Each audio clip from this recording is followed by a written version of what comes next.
Meet Tagpi, isang male Aspin na volunteer dog.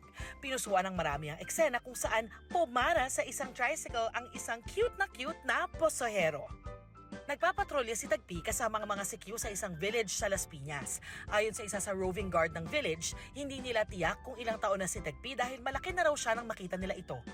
Nagsimula raw ang lahat nang biglang sumampas si Tagpi sa harap ng kanyang bike habang rumuronda. At ika nga, the rest is history.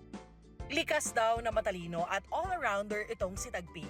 Minsan nagtatraffic pa na animoy escort dog. May isang beses pa nga raw na nakahuli siya ng bukas kotse gang sa loob ng isang village kung saan hinabol niya hanggang sa na-corner.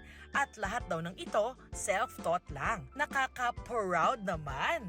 Ingat lang daw dahil hindi basta-basta nakikipag-friend si Tagpi lalo na pag first time nyo lang na-meet. On guard lang daw siya at di naman defensive.